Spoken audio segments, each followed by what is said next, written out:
refreshed. Ang sarap sa pakiramdam. Ang laki ng katawan ko dahil sa buwis ng mga garapata. I feel refreshed. Hindi ako pagod. Ang lagkit na ng Hindi pakiramdam ako ko. pagod. Paliguan mo na ako. Guminaw na ang loob ko. Binuhusan mo ako ng panis na gatas nun, di ba? Ay, ang presko! Sinusunod ako ng puso ko. Yes! Hoy, kumilos ka na! Uy! Bakit? Bakit? Ano problema? Wala kang konsensya, bro, ha? Malinis ang konsensya ko, okay? Dok Lara! Bakit bigla ka nalang pumapasok, ha? Lumabas ka! Dok Lara naman! Ba't ba ang init-init ng ulo mo? Ano yon? Nawawalan ka ng konsyensya at lagi na lang sinisigawan mo ako. Tapos bumubulong-bulong. Magpahinga ka kaya muna. Ano bang ginagawa mo at di ka makatulog sa gabi? Tumingin ka nga sa mga mata ko. Sabi mo, naging fan ka ng Game of Thrones. Pero Dok, baka naman hindi ka lang natutulog. Kailangan ko nga magpahinga. Anong oras sa sunod na patient?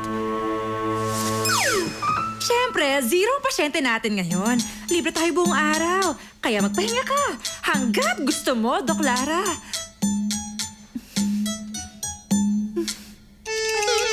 Wow!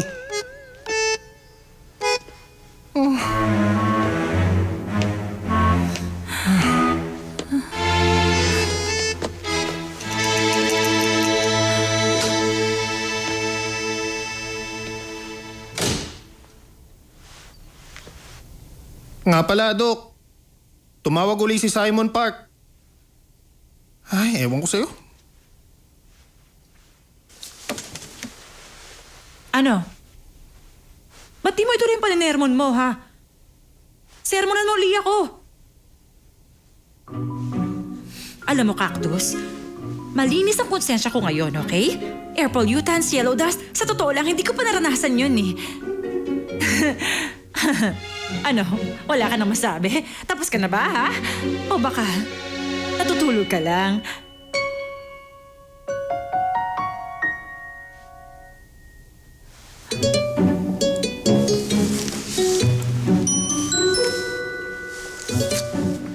Ano bang ginagawa ko? Baliw na ba ako? Kapag di mo ako tinanggap, marami kang pagdadaan ng hirap. Ano namang kalokohan to?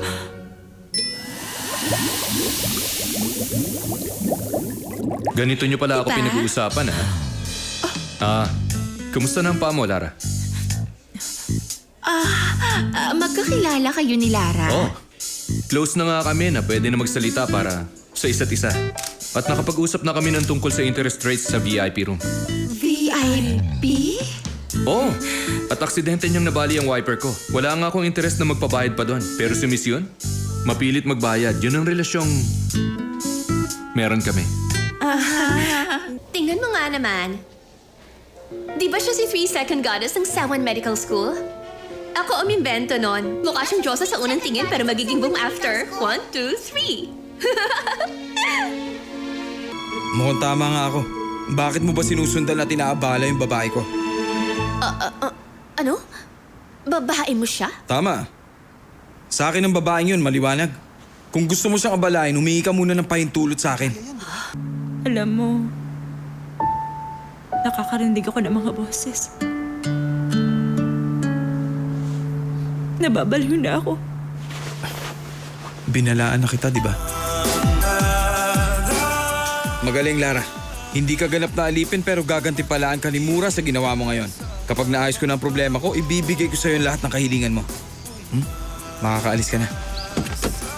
Teka, sandali lang. Sana ay bigyan ng pagkakataon kahit suntok sa